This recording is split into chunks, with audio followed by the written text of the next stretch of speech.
whose interests keep committed to our church. Amen.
Clerk, take us through the prayers in the order paper.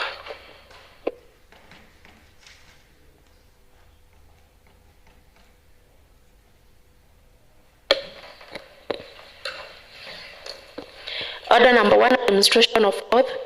Order number 2, communication from the chair. Order number 3, messages. Order number 4, petitions.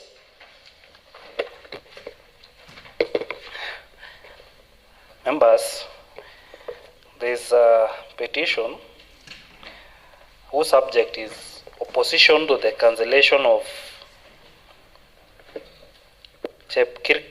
Cricket Cancer Center and its conversion into Dr. Joyce Apostle Mother and Child Hospital. It says, we the undersigned residents of Bomet County draw the attention of the County Assembly the following, that cancer is a leading cause of death in Kenya and access to specialized cancer treatment services remains limited within the county. That many patients are forced to travel long distances to access cancer diagnosis, treatment and palliative care, leading to delays and increase in mortality. That the county government has proposed the establishment of mother and child facility in an area where there is already reasonable access to such services. That there is a more urgent and unmet need for a fully equipped cancer center to serve the growing number of cancer patients. That Article 43 of the Constitution of Kenya guarantees every person the right to the highest attainable standard of health, including access to healthcare services, and that the establishment of Cancer Center was conceived as a special enabled public health project to address the rising burden of cancer in Bomet County and wider South Rift region. That the center also carried a profound emotional and public significance because the late daughter of His Excellency Isaac Ruto, first governor of Bomet County, and Dr. Joyce Laposo, second governor of Bomet County, whose death from cancer deeply affected the people of Bomet and nation, reinforcing the urgent need for a specialized cancer treatment and management facility within the initially proposed site in the county. That the original intention of the project was to create a lasting legacy that would help families battling cancer reduce the cost and burden of seeking treatment far from home and save lives through diagnosis, treatment, care, and cancer awareness. That this decision amounts to a departure from the original purpose, public expectation, and moral foundation upon which the center was established. Therefore, your humble petitioners pray that the County Assembly, through clerk, investigate the circumstances under which, 1, the county government of Bomet altered the purpose and identity of Cancer Center to Dr. Joyce Apostle Mother and Child Hospital. 2, establish whether public participation was conducted in accordance with Constitution and the County Government Act before such a significant change of purpose and name was made. 3, that we fully recognize that maternal and child health services are equally critical. Reducing maternal and infant mortality is a key national priority and aligns with global health goals. Therefore, this should not be viewed as a conflict between two priorities, but rather an opportunity to strengthen both. 4, stops any attempts to erase, rename, or repurpose the facility in a manner that defeats its original cancer-focused mission unless an alternative fully fledged cancer center of equal or better capacity is first scheduled. 5th, ensure public participation in decisions affecting health infrastructure development. 6, intervenes to halt or review the plan to establish the MCH facility in the proposed location. 7, allocate adequate resources in the county budget for cancer diagnosis and treatment services. 8, recommend the establishment of a cancer center in the same location. And 9, make any further recommendation it deems fit in the interest of justice, accountability, public health, and preservation of public trust and health. This is dated at 6th Monday, April 2026, and the petitioner's name is Joyce Jerono Sise of the IDs that is highlighted here, and is signed on behalf of the concerned residents of Bomet County and supporters of Cancer with Justice. Therefore, members, I commit this petition to the Committee on County Petitions, and because I'm here, I want the Vice Chair, my able Vice Chair, to acknowledge. Yes. Honorable Speaker, I oblige. So this petition needs to be processed within 60 days as per the standing orders of this House. Yes. Honorable Chishi, what's the point? Honorable Speaker, you know, I sit in the Petitions Committee, and while you read through the petition, I was very vigilant the moment you started reading the prayers of the petitioner. Honorable Speaker, the establishment of the Mother and Child Wellness Center, I must admit that I'm not a medic, and I don't know what happens in a Mother and Child Wellness Center. But the petitioner is saying that there was a deviation from the original thought to establish a cancer center, which according to me remained a proposal. Honorable Speaker, I don't know if the threshold is attained for us to discuss the deviation of a proposal which was not documented anywhere.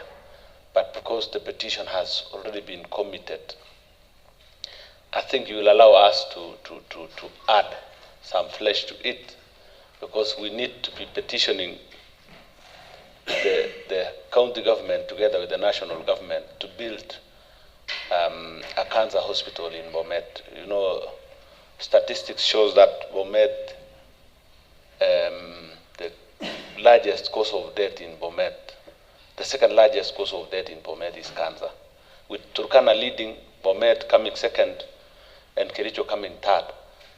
And shockingly, all our patients are referred to Eldoret. So the need to establish a cancer center is a real necessity.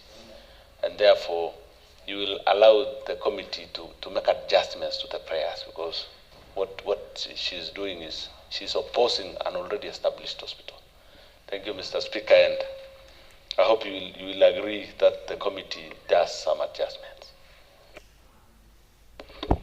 Thank you for that point. And rightfully, as you put it, the issue of cancer center is a necessity in this county, considering the rising cases of the same disease. Fortunately, you are a member of the Petitions Committee. Myself and some of the other members who are here. And having been committed to the committee, it is now at our disposal. We do any other necessary adjustment as we proceed. So that one will come afterwards. But to the members, this has to be done within the 60 days, considering also the necessity and the requirement of the standing order. Clerk. Order number 5, papers. Yes, Honorable Ann.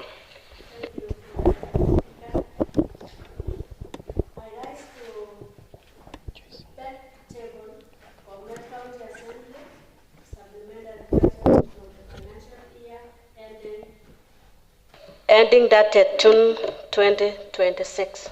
Thank you. Come up again. Thank you, Honorable Speaker. I beg to table Bomet County Assembly supplementary budget for the financial year ending 30th June 2026. Thank you. Proceed and table.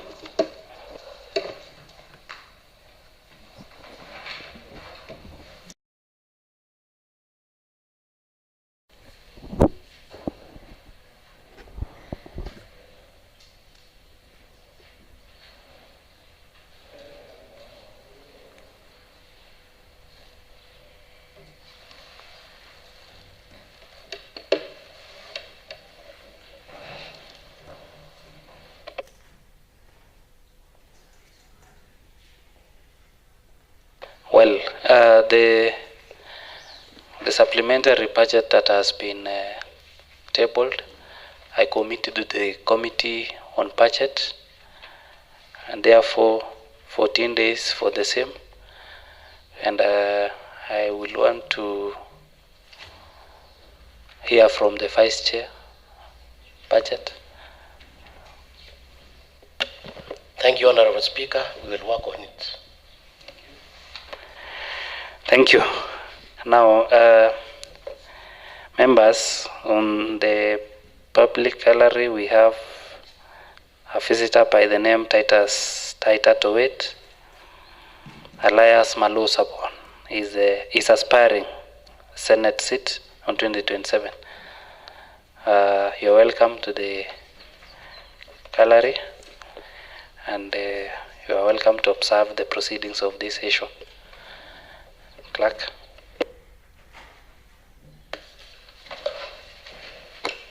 Order number 6, notices of motions.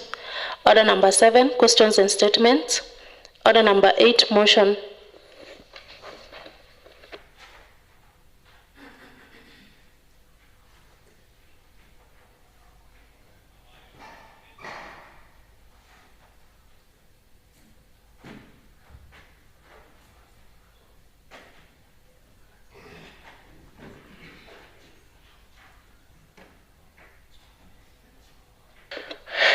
Now, members, there is a motion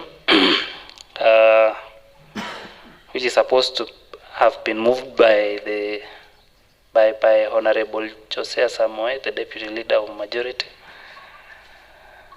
and I cannot see him. Has he delegated to someone else? Honorable Pushene? Yeah. I just want to. I noted that all the leadership from the majority side, ranging from the majority leader, deputy, majority whip, and deputy, all are not present. And for a while, Mr. Speaker, they have not been attending. Only from the minority side, it seems this house is now led by the minority side. I think you will have to give direction, Chair, that if this trend goes like this, it has to be reviewed and see, because some of us, we have been attending and we are equal to the task if need be, Chair, Mr. Speaker. So thank you. I need, maybe we need some time to consult whether they can give us that motion, Mr. Speaker. Thank you. Honorable Speaker, Yes, what's the trying to revert to my online version of the standing orders, and I'm adequately informed that the motion is not a privately sponsored motion. And Mr. Speaker, the law does not restrict any honorable member from moving a motion that is not privately sponsored. You can redelegate it to someone, because I see it's a matter of importance, Mr. Speaker. There is no need to wait for and you said it's supposed to be moved by the Deputy Majority Leader. I don't know where the real Majority Leader is. Nonetheless, they are all members of this House. Please allow any member to move the motion and we continue.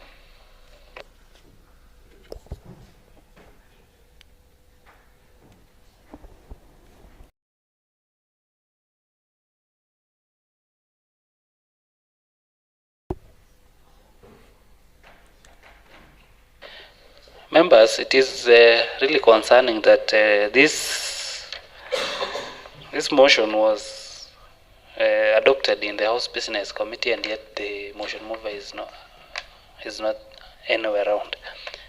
Therefore, I'll ask any member of the House Business Committee, indeed if it was agreed, to proceed and move the same motion. Any member from the House Business Committee?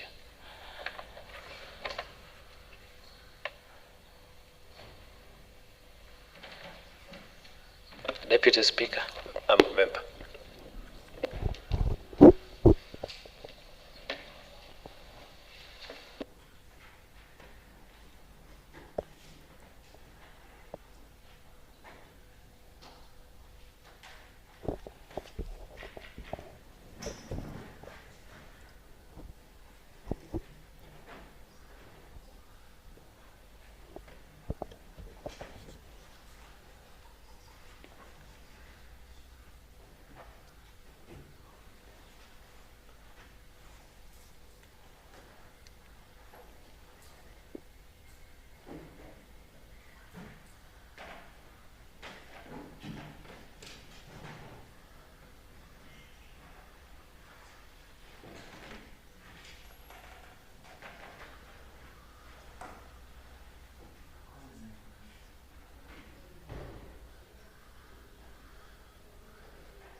Now, members, I'm again guided by Standing Order 56, Part 2, on time for moving motions, where it says that, save for a special motion, a member who has a motion standing in his or on him may authorize in writing another member to move that motion in the member's stead. So, in this case, therefore, I find it that it is not possible for us to proceed with this motion, considering that this motion is already bearing the name of Honorable Josiah Samoe, who is not present, and secondly, Honorable Samoe has not delegated in writing the said motion to proceed. So, members, let's stand guided by Standing Order 56-2. Point of order, Mr. Speaker. Yes, Honorable Member. Mr. Speaker, I want to rise and maybe continue from where Honorable Bushene left. For how long we continue this way in this house, where members have sacrificed to be here on time, they've spent their time to be here, only for the leadership of this house not to rise to the occasion of doing what they need to be doing. It is so unfortunate that we have the quorum, that many members are present. House business sat and they appropriated time for the business of this house, only for the house leadership not to appear in the county assembly. Could this be read as sabotage of this house? Could this be interpreted as that they are tired and they are no longer willing to offer services of leadership in this house? Thirdly, Mr. Speaker, from where you sit, Mr. Speaker, I don't intend to order your chair, but disciplinary action should be taken, because few weeks ago, Mr. Speaker, we've been battling with no quorum, at times no leadership. Then where is this house headed? I want to ask that, Mr. Speaker, if you can give a minute to these members who are furious. They came here and they wanted to be on duty this morning, only that the leadership have failed us. Maybe you can accord us 5 minutes, we discuss this, so that the leadership should know that they have a responsibility and a role. If they are failing even in the plenary, Mr. Speaker, what about the other roles that are assigned to them outside this house? Thank you very much, Mr. Speaker. Any other reaction, Honorable Kiprotich?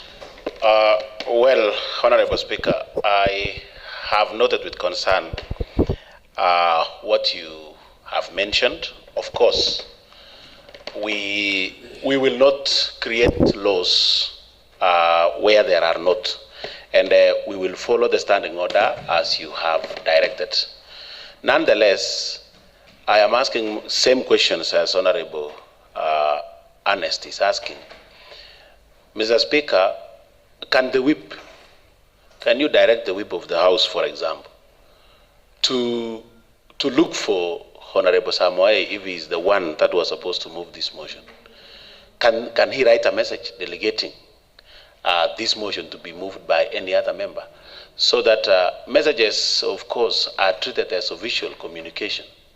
So if he writes a message, that is by writing, because you read a standing order that it is by writing, unless there is some other time. So can you direct the whip to you give us the 5 minutes that Honorable Ernest has requested? Direct the whip to look for Honorable Samoei. Honorable Samoei to nominate a person to move this motion on his behalf in writing through an SMS. Then we proceed. Honorable Speaker, allow me to quote Yes. a section of the Standing Order number 23, where I've seen through the gadget of my neighbor here that the motion that was supposed to be discussed was the exposition for public policy on the speech of the senator. And when you look at Standing Order 23, Mr. Speaker, the Standing Order says that a member may give a notice of motion. So in this case, the motion is not restricted to the leadership of the House. And I have no idea why Josiah chose to bring it here by himself, and at the same time chose to disappear. And some of us really wanted to know what is contained in the very speech, because we did not have time to attend the session when he was delivering the maiden speech. But I'm also asking that we be guided when a motion is slotted twice and the motion mover chooses to abscond duties. What happens? Does the motion have another time for reallocation of time, or it dies? We really want to know, because if the motion mover is not there, then we should be made aware whether someone else can reintroduce it at a later date, Honorable Speaker. But I'm not saying that you do not direct that Josiah be brought in.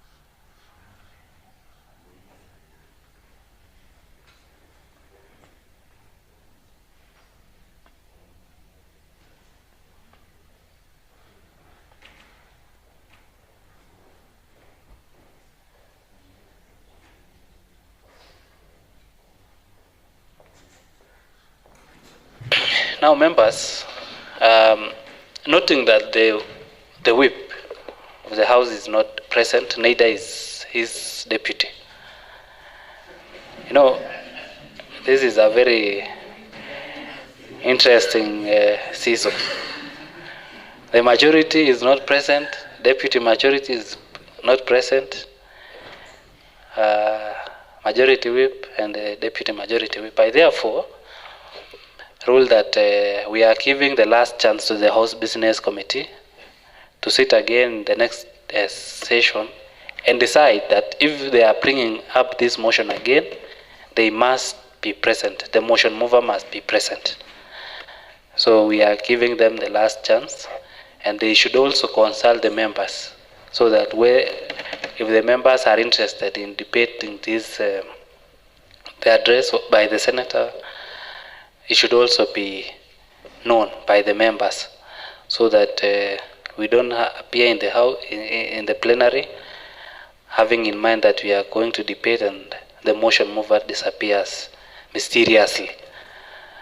I hope that is clear, members. Once again, Honorable Kiprot. We will abide by your guidance, and we respect the chair. Have had an opportunity of sitting where you are, and whenever I also give advices and instructions, my wish when I am seated there is that it be followed. So we are actually following your directions, and I find that it's a stern warning that you are giving from the chair, which should actually be followed. Now, we don't want this house to degenerate to a situation where it is like we all don't understand what is in the standing orders. I also want you to direct that the standing orders be followed to the letter. Now, Honorable Josiah I'm not speaking on his behalf, but maybe he's not even aware that he has a motion to move. I'm just thinking.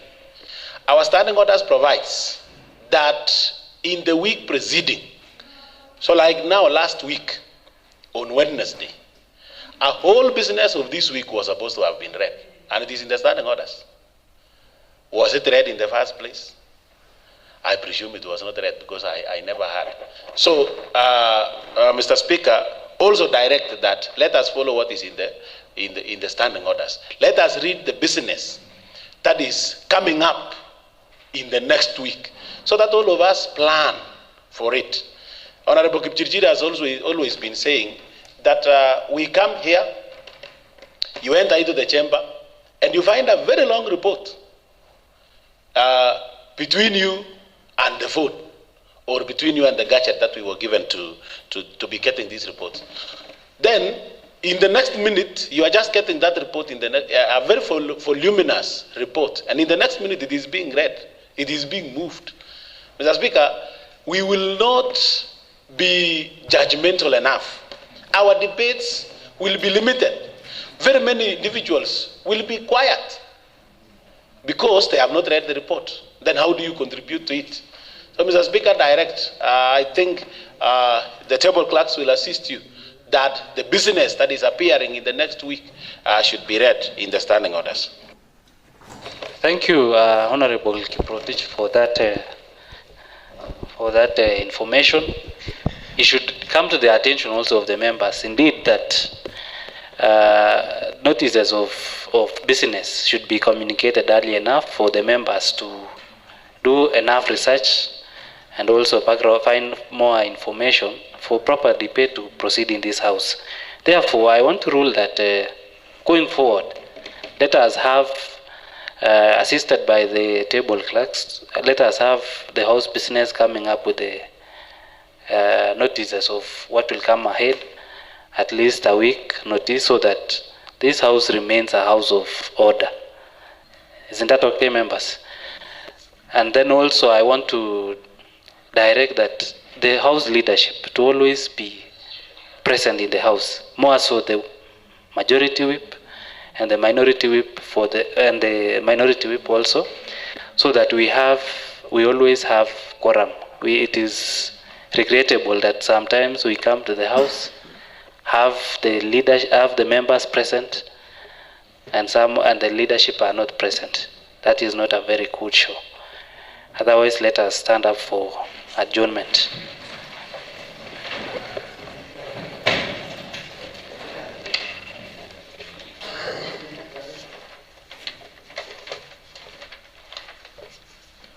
This sitting is adjourned to today, Wednesday, the 8th of April, 2026, at 2:30 p.m.